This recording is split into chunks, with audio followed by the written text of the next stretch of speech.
and safe working conditions.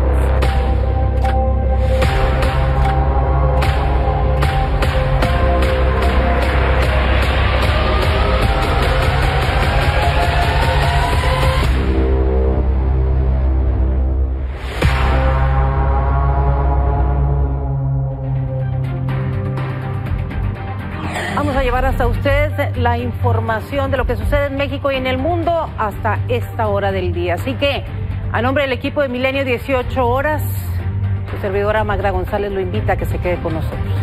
Aquí lo vamos a informar. Vamos, iniciamos.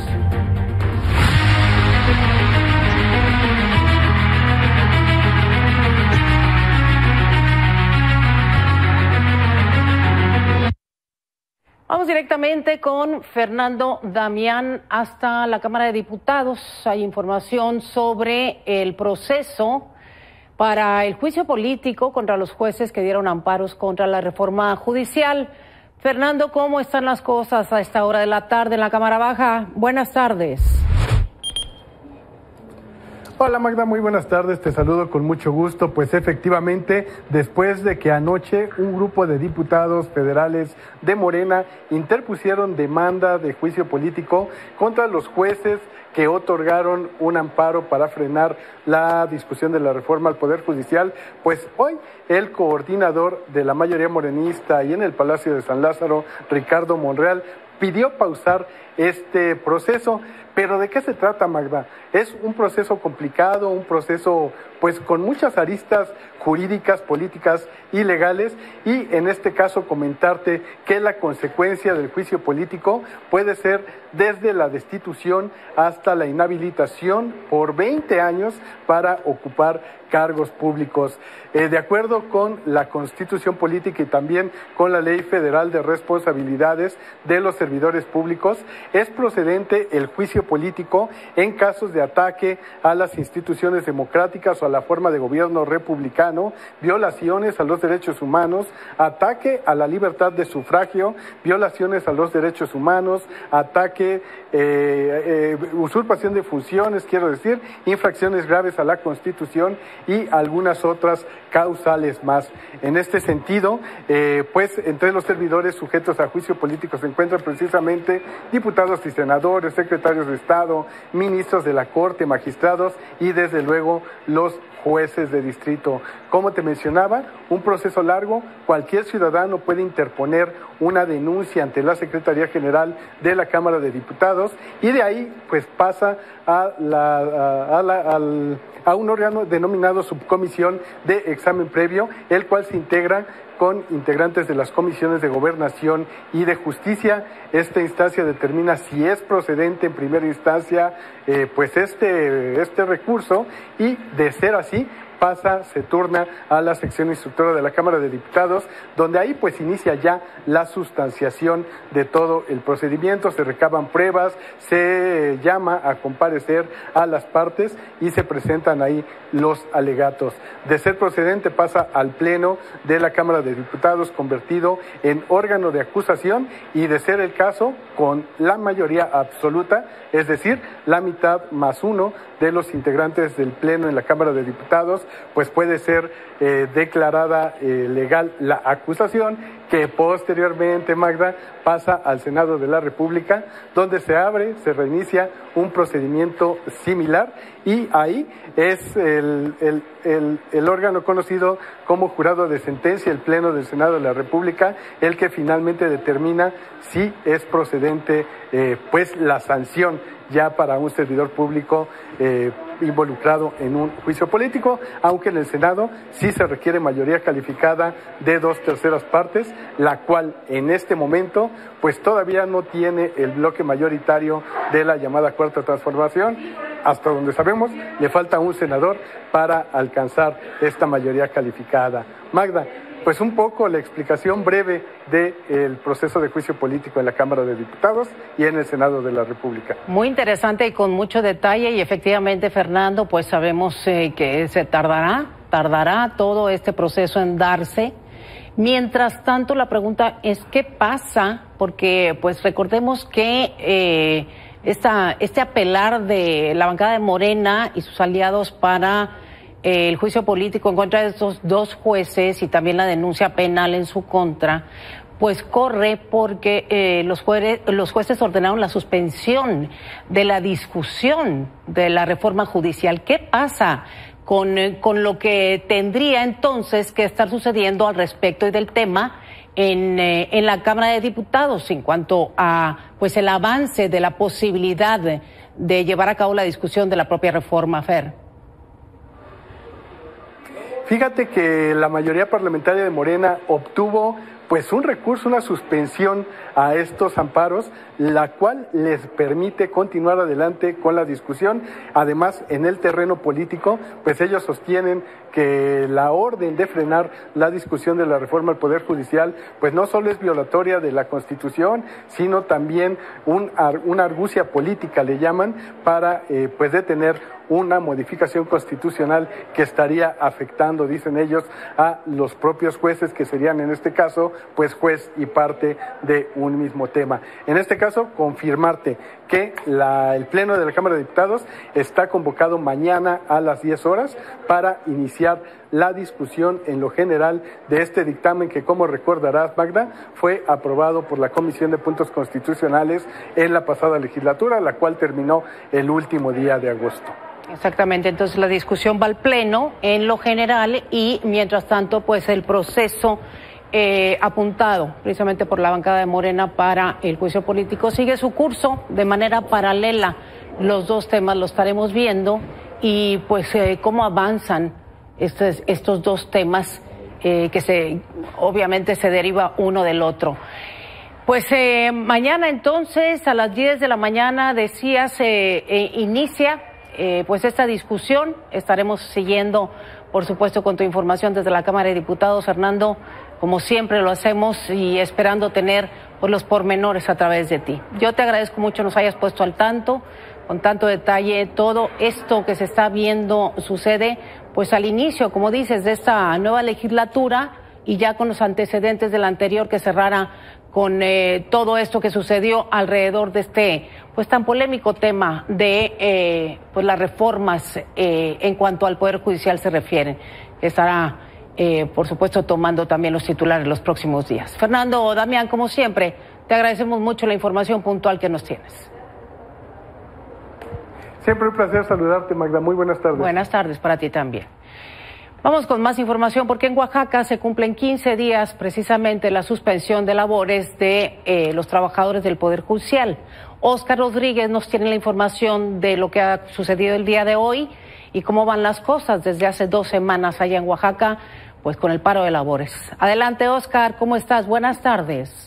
Muy buenas tardes, ¿cómo estás, Marta? Te saludo con mucho gusto desde el estado de Oaxaca, desde la capital oaxaqueña, donde hoy se cumplen 15 días de este paro en el Poder Judicial. Son más de 3,000 los trabajadores y jueces que están en campamentos afuera de las sedes judiciales, tanto en esta capital, en el municipio de San Bartolo y Cotepec, como en la región del mismo Tehuantepec, en Tairacruz, donde continúan estas protestas. Hoy hubo bloqueos de vialidades, hubo incluso campamentos que instalaron en otros puntos de atención turística, por donde ellos tratan de llamar la atención, llamar a la sociedad civil a que se sume a su movimiento. Te quiero comentar que solamente se han sumado algunos colectivos y algunas barras de abogados independientes, pero no ha recibido mucho apoyo incluso de los trabajadores del Poder Judicial del Estado, tomando en cuenta que incluso la presa del Tribunal Superior de Justicia de aquí de Oaxaca, Paredes Ramírez, ya le dijo sí a la reforma. Incluso esto provocó que al menos 7 jueces locales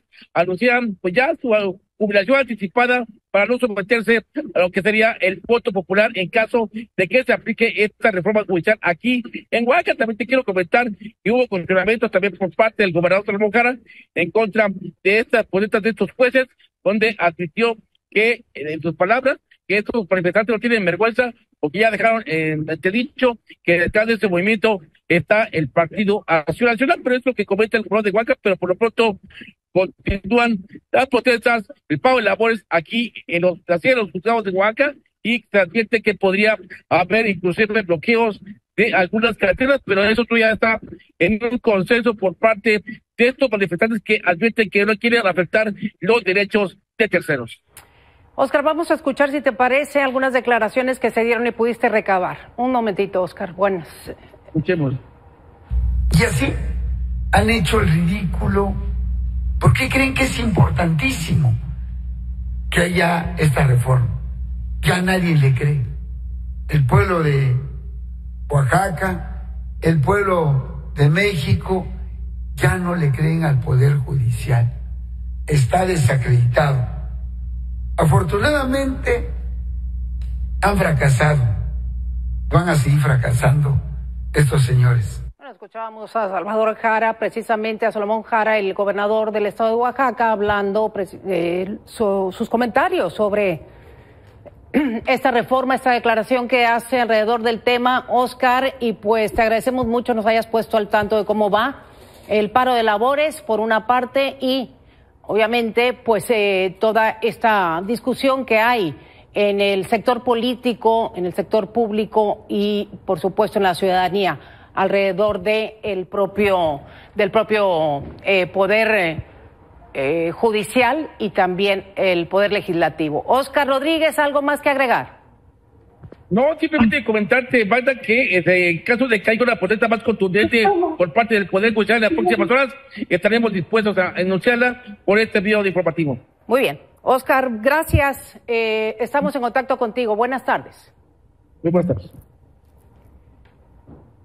Vamos con más. El colectivo Jóvenes por la Reforma, Jóvenes por la Justicia, publicó esto que tiene usted en la pantalla, un posicionamiento a favor de la reforma del Poder Judicial firmado por jóvenes destacados que representan a facultades completas de instituciones de educación superior, como la Universidad Nacional Autónoma de México, o la Autónoma Metropolitana, el Instituto Politécnico Nacional, la Autónoma del Estado de México, entre otras. Los universitarios rechazaron que la juventud sea un argumento válido para demeritar el trabajo de una persona juzgadora. Calificaron la actual carrera judicial de nepotista, exigieron que se haga efectiva la independencia judicial del poder económico y se manifestaron a favor de la elección de los jueces y magistrados, porque la democracia, dicen, siempre será una solución y no un obstáculo. Así es como lo definen este grupo de jóvenes que firma este comunicado. Y el Congreso de la Unión de México comenzó este domingo con una nueva legislatura marcada por el último informe de gobierno del presidente Andrés Manuel López Obrador. Y para hablar sobre esto tengo con nosotros al diputado federal de Morena, Pedro Aces Barba, a quien le doy la bienvenida. Muy buenas tardes, diputado, gracias por estar con nosotros. Pues hablamos ahora de que mañana inicia la discusión precisamente de la reforma al Poder Judicial. Pero queremos platicar contigo, con usted, diputado, sobre esta y las reformas y las leyes que se estarán dictaminando en este periodo ordinario de sesiones que inicia apenas. ¿Cómo está? Bienvenido. Buenas tardes. Magda, qué gusto saludarte. Como siempre, un saludo a ti y a todo ese gran auditorio de Milenio. Efectivamente, arrancamos ya, como lo marca la ley. Se instaló el Congreso, senadores, diputados, nos dimos cita, se entregó el informe del señor presidente de la República, la secretaria de Gobernación, Luisa María Alcalde, hizo presencia aquí en el Congreso de la Unión para entregarle a la mesa directiva este informe que envía el presidente Andrés Manuel López Obrador. Y bueno, pues comenzamos con la nueva legislatura y vamos a ir ya a partir de mañana con la reforma judicial. Mañana será en lo general y en lo particular será pasado mañana. Estamos listos para dar el debate, estamos listos para mostrar civismo, hacer política de altura. Nuestro líder, el coordinador Ricardo Monreal, el día de ayer dio una magistral muestra, punto por punto, de las jurisprudencias de la sala. Ya ves que en una aberración jurídica y constitucional que es inadmisible, se presentó un amparo contra las reformas constitucionales, según la Ley de Amparo y la Constitución. Con base en 3 jurisprudencias, el Congreso tiene la legitimidad y la atribución para legislar en la materia. Entonces va para adelante esto. Mañana pues los que están a favor, los que están en contra subirán a la tribuna, y estoy muy contento de poder hacer historia, porque es una reforma histórica, es una reforma muy, muy importante, relevante, que como nunca antes se ha hecho una reforma en el mundo, en el Poder Judicial, y esto es muy interesante, Magda, porque nunca la Constitución tiene tres pilares, que es el Poder Ejecutivo, el Poder Legislativo y el Poder Judicial. Y nunca en la historia, ni en México, ni en ningún lugar del mundo, se ha revisado, como se está revisando el día de mañana y pasado, esta reforma judicial para aprobarse. Hoy los jueces, los magistrados, los ministros, ¿sí?, van a ser electos democráticamente, como pasa con los senadores y los diputados en el Poder Legislativo y como pasa en el Ejecutivo con el presidente de la República, o en los ejecutivos estatales con los gobernadores y en los municipales con los alcaldes. Es un gusto poder ser legislador acompañando a la doctora Claudia Sheinbaum Pardo, quien será la primera presidenta de nuestro querido país. Y como te decía bien, pues estar dentro de esta reforma es algo muy importante porque se va a marcar un precedente histórico. Platicaba yo con algunos gobernadores y por darte algunas cifras, tú nada más imagínate que el Poder Judicial de la Federación tiene un presupuesto de 86,000 y pico de millones de pesos, cuando hay estados como Colima, que se me viene a la mente en este momento, que tiene 30,000 millones de pesos. O sea, tienes muchísimo dinero y hay que revisar qué se hace con ese dinero. Hay que ver cómo tanta gente inocente que está en la cárcel, Magda, no se le juzga y después de 10, 15 o 20 años le dicen usted disculpe, y entonces eso no es lo correcto. Hoy van a tener hasta 1 año para todos los temas penales y en todo el otro tipo de situaciones como pues lo mercantil y todo ese tipo de cuestiones jurídicas. Van a tener hasta 6 meses para poder dar una sentencia en cualquier materia de carácter jurídico. Las jurisprudencias en las que nos basamos, ¿sí?, es la 2 del 2022 de la segunda sala, que establece que cuando un juicio de amparo se reclama alguna adición o reforma a la Constitución respecto a su contenido material, se actualiza de manera manifiesta e indudable la causal de improcedencia prevista en el artículo 61, fracción primera de la Ley de Amparo, lo que da lugar a desechar de plano esa demanda de amparo que quisieron meter y dar un albazo, pues que realmente no pudieron. Los grupos parlamentarios estarán algunos en contra, pero la gran mayoría está a favor de esta reforma. Así que la reforma judicial, Magda, va para adelante. Efectivamente, la bancada de Morena y obviamente los aliados, la alianza que tiene Morena con el Partido Verde y el Partido de Trabajo. Ahora, entonces, ¿se está pensando dictaminar y aprobar la reforma el próximo miércoles a más tardar, tal como fue ya revisada, ya se hicieron los cambios y pues con esta mayoría de la que usted habla, el próximo miércoles se estaría dictaminando, aprobando y enviando al Senado de la República? En lo general y en lo particular, se enviará al Senado de la República, que en este caso será Cámara Revisora. Lo van a revisar y efectivamente, pues si no hay ninguna cosa que arreglar y que esté el Senado de acuerdo, la reforma al Poder Judicial estaría lista para esta misma semana probablemente, y esto a pesar pues de las voces que hay, pues sobre todo en esta manifestación en contra de la propia reforma, diputado, por parte de los trabajadores del Poder Judicial en este momento.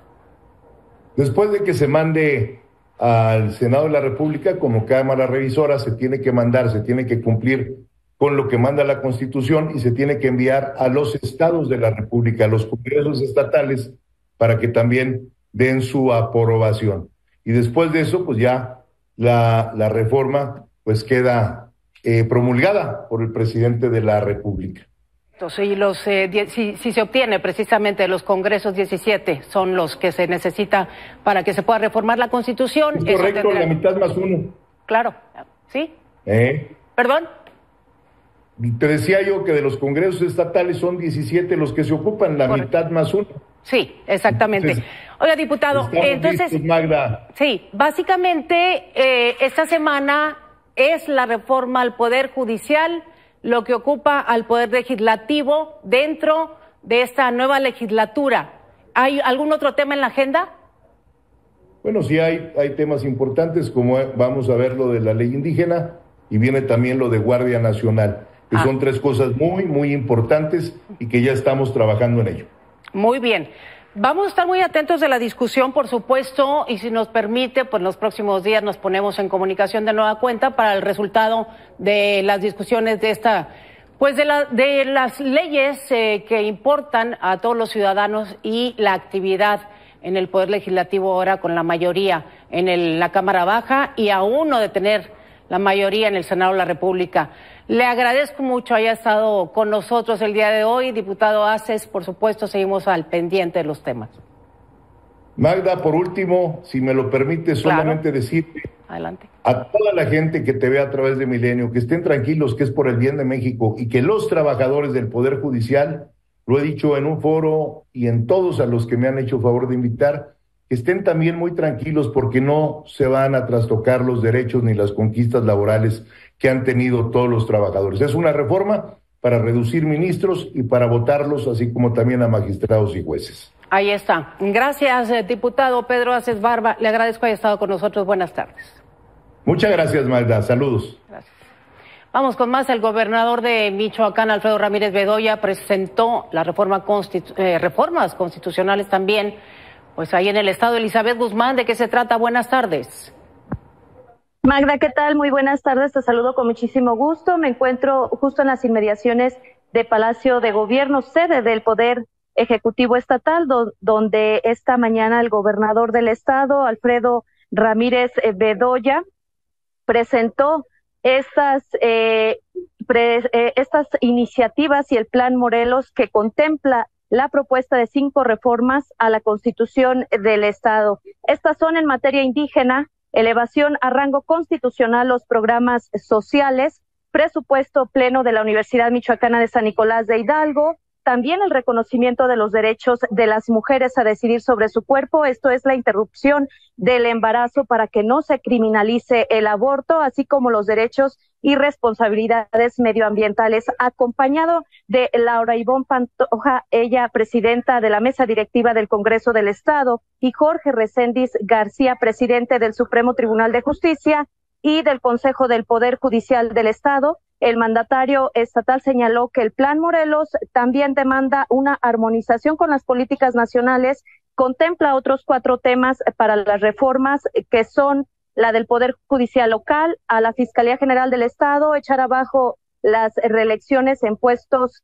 de elección y gobierno digital. En el patio principal de este inmueble, Magda, Alfredo Ramírez dijo que estas iniciativas serán presentadas entre el 15 y 30 de este mes ante la nueva legislatura, esto a fin de que se analicen las propuestas, ya que el objetivo primordial de este Plan Morelos es alcanzar un estado en el que se garanticen derechos humanos, civiles, políticos, de salud y sociales. El gobernador hizo notar que se buscará la autonomía plena de la Universidad Michoacana.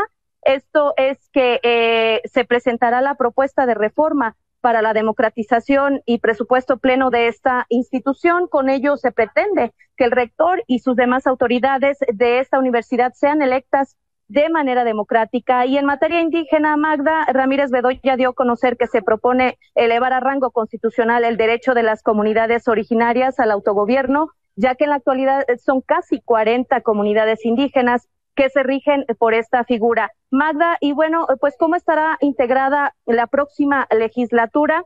Por sí solo a Morena no le alcanzaría para aprobar en lo inmediato cualquier reforma, ya que pues como resultado de las elecciones del 2 de junio alcanzaron 16 curules. Sin embargo, si se suman los diputados, los próximos diputados que resultaron ganadores por parte de los partidos con los cuales hicieron alianza, es decir, PT, Partido Verde, pues ya alcanzarían el 27 diputados, que pues entonces con ello sí le alcanzaría lo que se requiere, Magda, el 20+1 para aprobar cualquier reforma. Magda, este es el reporte desde Michoacán. Con la alianza tendrían la mayoría y pues obviamente pasarían a la discusión y aprobación las reformas del gobernador. Te agradecemos mucho, estaremos atentos a la discusión. Elizabeth Guzmán, buenas tardes en Michoacán. Pendientes, Magda, buenas tardes. Gracias.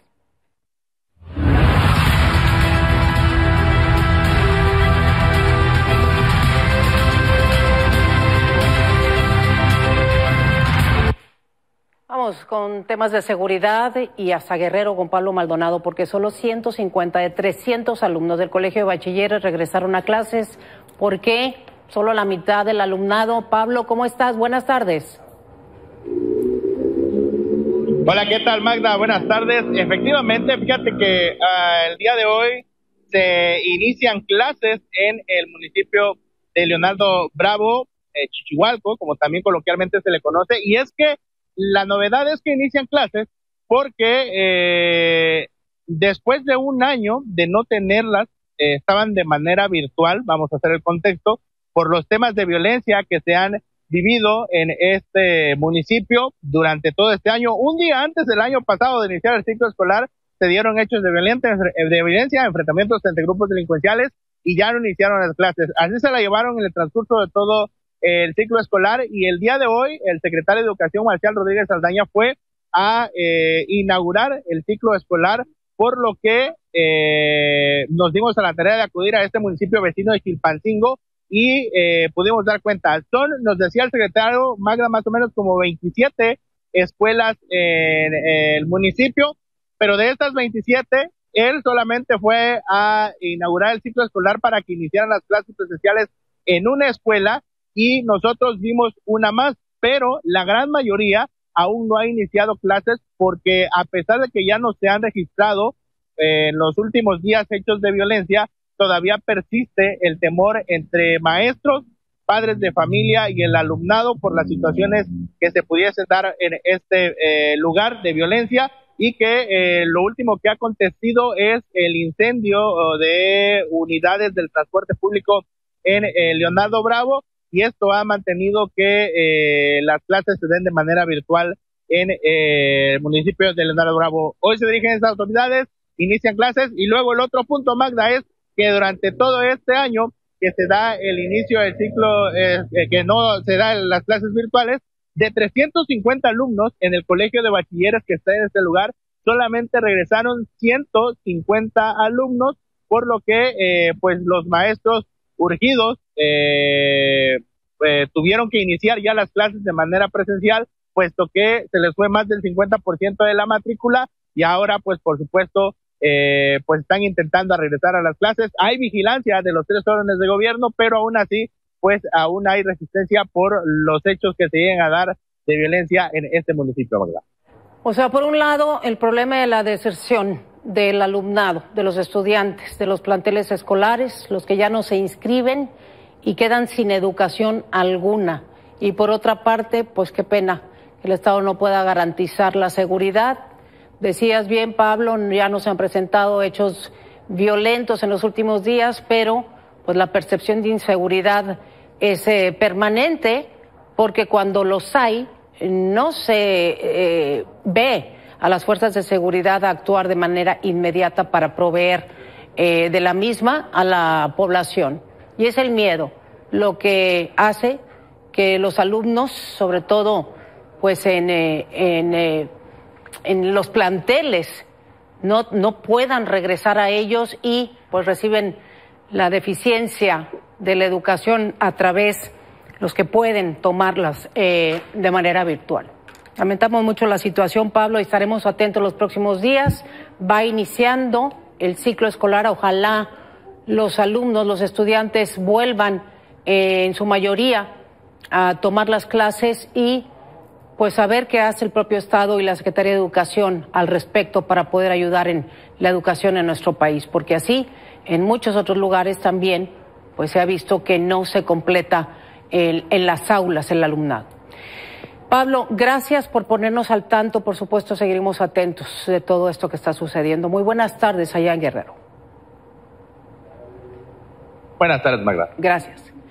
Y ahora nos vamos a Chiapas porque mire, allá está Jonathan González. Hoy arribaron los primeros 500 migrantes con cita confirmada a las oficinas de regulación migratoria del Instituto Nacional de Migración. Jonathan, adelante con la información que nos tienes. Muy buenas tardes. Hola, ¿qué tal, Magda? Muy buenas tardes. Efectivamente, luego de que se anunciara el pasado 2 de agosto, pues sobre las citas de la CBP One que se abrirían también para los estados de Chiapas y Tabasco, pues por fin en este sentido, hoy precisamente, como tú ya lo comentabas, arribaron alrededor de 500 personas extranjeras, principalmente de Honduras, Guatemala, quienes ya tienen esta cita confirmada y bueno, pues el día de hoy precisamente tocaba ya asistir a las autoridades, con las autoridades migratorias para pues dar seguimiento. En este sentido, pues hoy precisamente dieron atención a aquellas personas que solicitaron esta cita desde el año pasado. Precisamente hoy platicábamos con una persona migrante quien hizo el trámite desde el mes de diciembre y fue hasta septiembre de este año que le pudieron dar pues esta atención. Sin embargo, Magda, una situación que les ha preocupado mucho es que únicamente aquellas personas que tengan el pasaporte de su país correspondiente podrán viajar en avión, mientras que aquellas personas que únicamente pues vienen con los pocos documentos en mano tendrán que esperar pues este transporte que anunció precisamente el Instituto Nacional de Migración este fin de semana, que se abriría para aquellas personas trasladarlas hasta la frontera norte y posteriormente pues ellos seguirán hacia Estados Unidos. Sin embargo, pues hasta el momento son pues prácticamente de estas 500 personas que hoy fueron atendidas, prácticamente un 85% de ellas pues no traen este pasaporte para continuar viajando y se quedarán en este punto de Tapachula para pues esperar en que las próximas horas, los próximos días, las autoridades migratorias cumplan con esta palabra, con su palabra y con esta promesa que le hicieron a los migrantes que ya tienen esta cita del CBP One y que hoy precisamente ya les fue notificado y sobre todo, pues bueno, están a la espera de continuar en su camino hacia los Estados Unidos. Magda, este es el reporte. Vamos a estar muy atentos los próximos días, Jonathan, a través de ti, enterándonos de la situación de estas personas y cómo se les trata efectivamente ante esta promesa del Instituto Nacional de Migración de el apoyo y la ayuda a las personas con la cita en Estados Unidos. Gracias, Jonathan González. Muy buenas tardes, seguimos atentos. Por supuesto.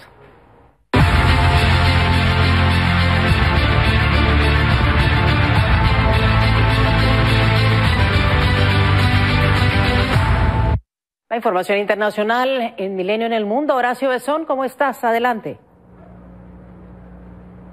¿Qué tal? Muy buenas tardes. Pues sí, una vuelta más de tuerca por parte del chavismo, en donde, como ya se veía, ya se emitió un tribunal especializado en terrorismo, una orden de aprehensión en contra del que fuera el candidato de la oposición, Edmundo González Urrutia, y esto después de que tras 3 veces de ser llamado a la fiscalía, él no asistió justamente por el temor de que fuera aprehendido. Hay que recordar, las elecciones fueron el pasado julio, 28 de julio, y a partir de prácticamente agosto desapareció de las escenas por temor a que fuera capturado. Ahora ya finalmente se cristaliza el deseo del chavismo de Nicolás Maduro en contra del opositor, que pues aquí entre otras cuestiones que se le acusan es usurpación de funciones, sabotaje, y aquí es básicamente porque pues ellos, la oposición, ha mostrado el 80% de las actas donde, de acuerdo a su opinión, de acuerdo a los papeles, a los documentos que manejan, habría ganado. En cambio, pues el chavismo, Maduro, no ha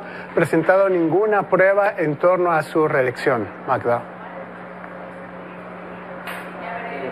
Edmundo González están pues con la orden de captura de la detención de este opositor.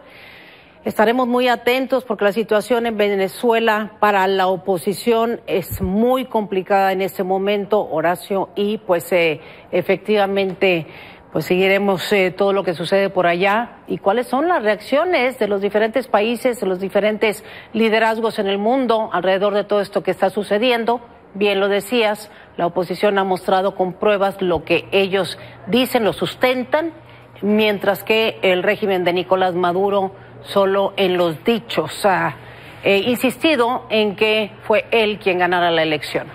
Horacio, muy atentos a los próximos días de esta crisis que aún no termina en Venezuela, mientras que Nicolás Maduro continúa al frente de ese país. Horacio, gracias. Buenas tardes. Buenas tardes y pues sí, estaremos muy atentos a lo que pasa. Así es. Gracias. Hasta luego.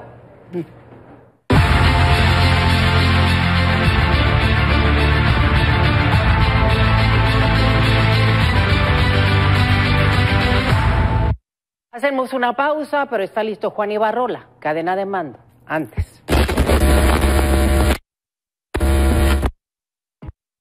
Aunque algunos lo crean exagerado, ayer miles de madres y padres de familia entregaron a la patria lo que más quieren, a sus hijos.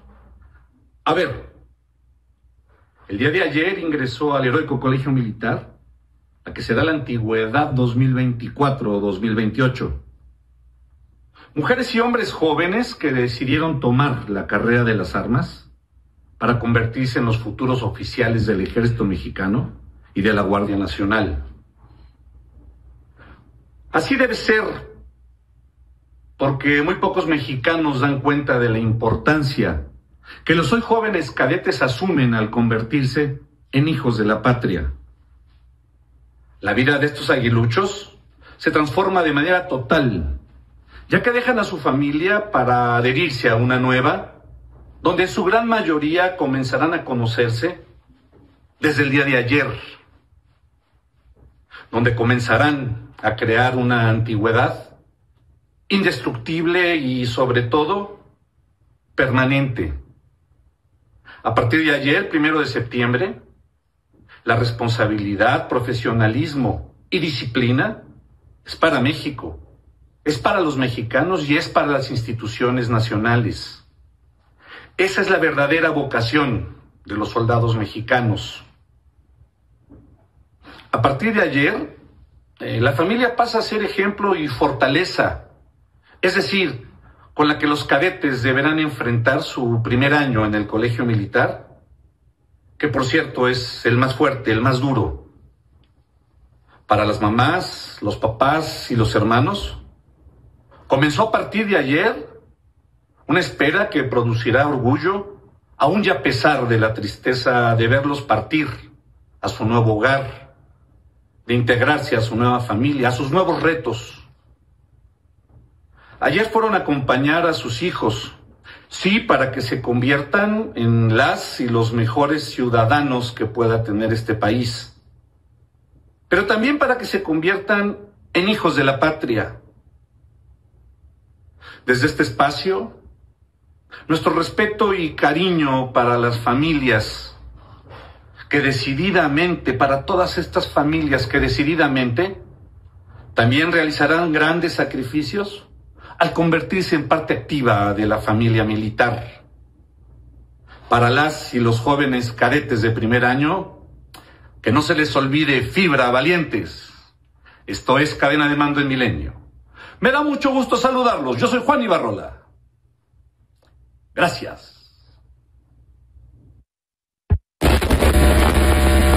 La gobernadora de Chihuahua, Maru Campos, presidió la reunión de la Coordinación Estatal para la Construcción de la Paz con los alcaldes electos 2024-2027, un encuentro en el que refrendó su voluntad de colaborar, coadyuvar con los ayuntamientos para generar las condiciones necesarias para el bien común de todas y de todos.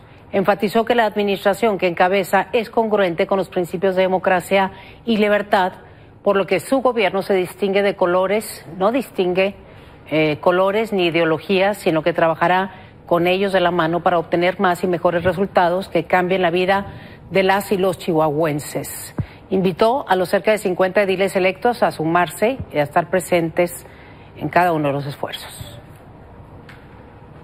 Por otra parte, el gobernador de Sinaloa, Rubén Rocha Moya, afirmó que hubo un notable incremento en la afluencia de visitantes, una mayor conectividad aérea, constante construcción de infraestructura turística, crecimiento en eventos y espectáculos de alto nivel, así como una disminución en homicidios. Esta es la realidad de Sinaloa frente a los datos de la alerta emitida por las autoridades de Estados Unidos. Tras una amplia exposición por parte del titular de la Secretaría de Turismo, Ricardo Velarde, sobre los principales índices en materia turística, El gobernador señaló que incluso las más recientes inversiones en Mazatlán provienen de cadenas hoteleras estadounidenses, lo cual refleja sin duda la confianza que existe en el estado.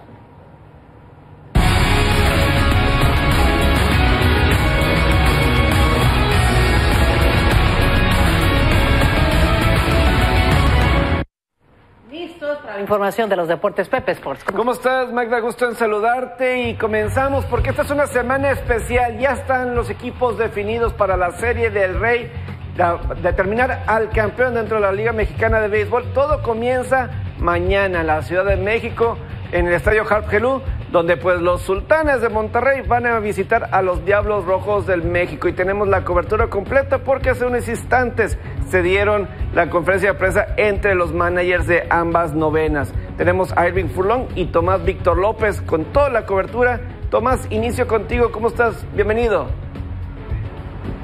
Gracias, Pepe, un gusto saludarte, un saludo al auditorio de Milenio Televisión. Confirma su rotación de abridores Roberto Kelly, el manager de los Sultanes, para la Serie del Rey. Julio Terán y Tyler Visa para los dos primeros aquí en este escenario, el Estadio Alfredo Harp Helú, y para los primeros dos en el Estadio Móvil Super en la capital de Nuevo León estarán los zurdos Stephen Tarpley y Jared Lakin. También los Diablos confirman su rotación de 4 abridores. Trevor Bauer estaría abriendo por el México el viernes en el tercero de la serie allá en la casa de los Sultanes. Escuchamos palabras del manager panameño del Monterrey señalando que es la Serie del Rey en la batalla que esperaban tanto los aficionados como el béisbol mexicano, esta lucha por el campeonato de la Liga Mexicana de Béisbol.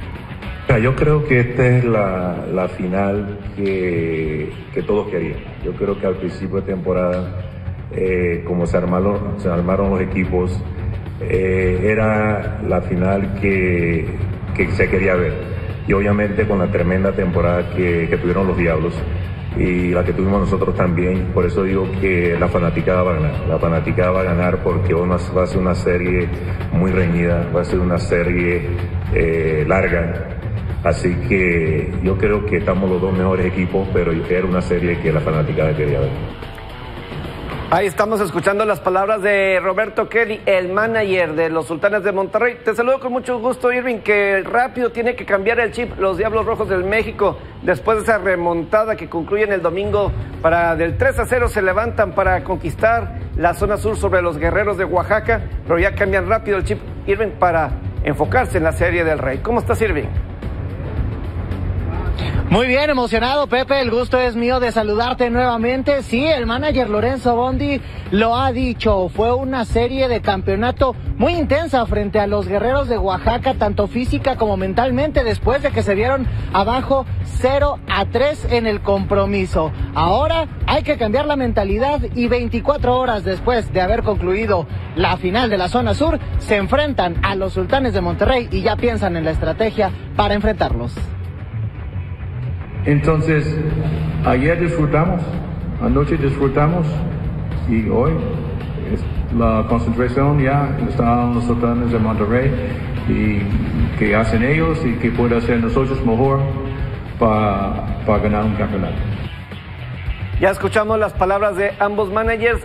Les agradezco, Irving, Tomás. Mañana, pues toda la cobertura, porque mañana es el juego 1 y como dicen ambos managers, esperan una serie larga. Gracias, Tomás. Gracias, Irving. Saludos. Abrazo. Deportiva, pues todo en Milenio Televisión, todo lo que tenga que ver con la Serie del Rey. Va a estar muy buena entre un clásico, los Diablos Rojos y los Sultanes de Monterrey, Magda. Y acá lo estaremos platicando, Pepe, se va a poner muy buena la serie, efectivamente, porque además, bueno, como llegaron los Diablos y el esfuerzo que pusieron y bueno, y que Sultanes lo ha hecho extraordinariamente bien. Y los Diablos toda la temporada ha sido el 1, dominaron el sur, pero la pregunta es porque la calidad está mejor en el norte, por eso dominaron ampliamente la temporada regular en la sur. Todo eso se va a terminar en esta Serie del Rey. Sin duda alguna, lo estaremos viendo y platicando aquí contigo, Pepe Sports. Gracias. Nos vemos mañana con más información. Gracias.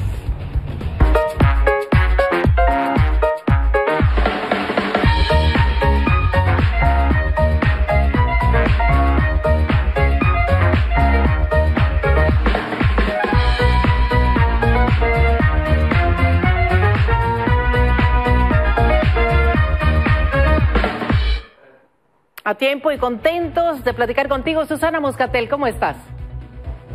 Hola Magda, muy bien, muchas gracias. Y como platicábamos el viernes, pues el Festival de Cine de Venecia ya está a todo lo que da. Y lo que me gusta mucho de estos festivales, además de que nos dan un gran adelanto de lo que va a ser, pero sí que el panorama cinematográfico en los próximos meses, ocurre algo bien padre. Ocurre que es la primera vez que muchas grandes personalidades se ponen frente a las cámaras después de un rato de no hacerlo, y el caso de George Clooney, que está presentando la película Wolves, fue particularmente relevante porque pues, sí se le hizo una pregunta muy importante en términos políticos.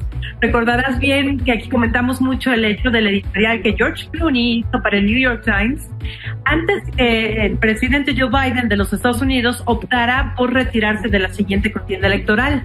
Y este editorial, que en su momento pues fue muy choqueante, porque era el perfil más alto de alguien que se encarga además de recaudar tanto dinero para el Partido Demócrata, pidiéndole a Biden que se retirara para que alguien más pudiera quedar. Bueno, ya sabemos qué pasó con eso.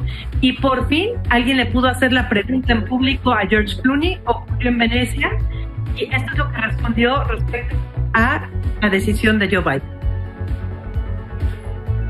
The person who should be applauded is the president who did the most selfless thing that anybody's done since George Washington. And that's true. And so anybody, all the machinations that got us there, that's all, none of that's going to be remembered. And it shouldn't be. What should be remembered is the selfless act of someone who, you know, it's very hard to let go of power. You know, we know that. We've seen it, you know, all around the world.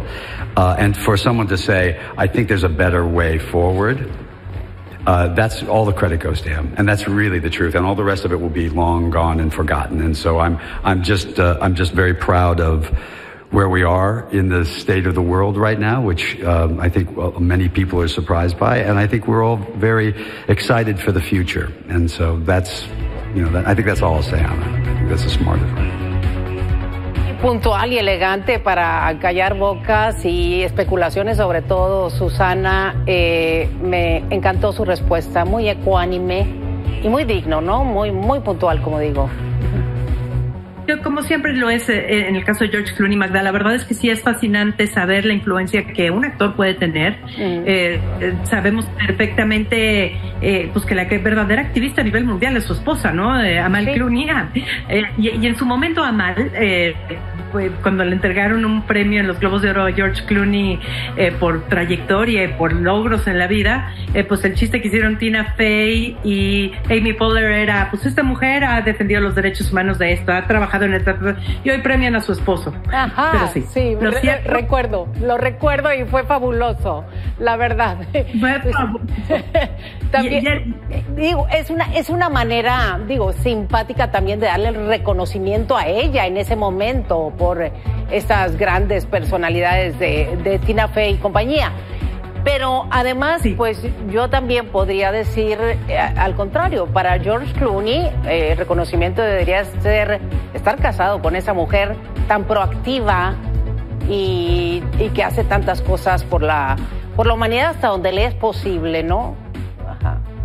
Así es, sí, no siempre es posible, pero lo cierto es que George Clooney en sí es una voz importante, y si tiene que ver con el hecho de que recaudar fondos para las campañas políticas es lo que más importa en su sistema democrático, pues yo sé que Bernie Sanders está muy enojado con todo esto, lo ha declarado, pero George Clooney hizo lo que tenía que hacer, y hasta que se le preguntó en un lugar público donde no podía hacer otra cosa al respecto, pues se volvió a pronunciar. Y lo hizo muy bien, la verdad es que es una gran declaración desde George Washington, que fue el presidente que decidió pues retirarse para que alguien más tomara su lugar. Exactamente. Y así es como empezó. Exactamente, y bueno, pues sí, insisto, dentro de la responsabilidad que tiene, lo hizo muy bien. Ahora, hay más, ¿verdad? Mucho más información sobre eso.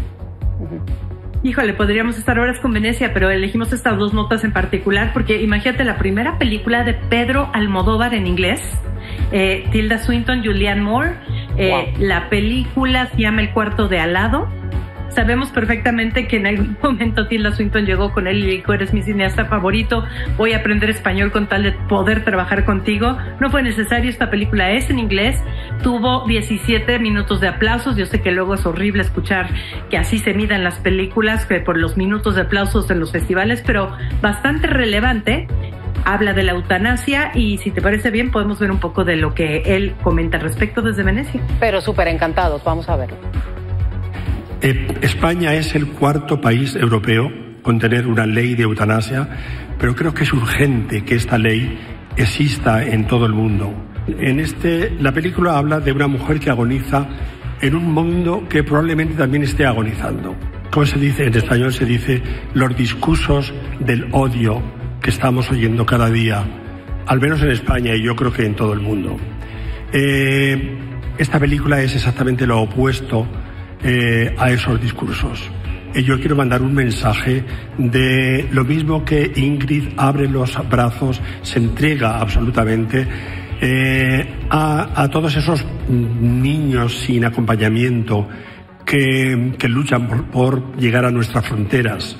O sea, convertirlos ya en invasores es algo tan delirante, tan profundamente estúpido y tan injusto que lo que propongo es lo contrario. Wow, y bueno,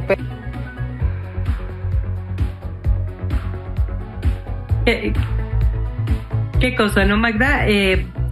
Francamente, escuchar estos temas siendo platicados y siendo discutidos desde el Festival de Cine de Venecia a partir de lo que ocurre con las películas, pero también el activismo pues de los cineastas, creo que es algo que hay que escuchar, ver, aprender y celebrar y luego correr a ver estas películas. El cuarto de al lado.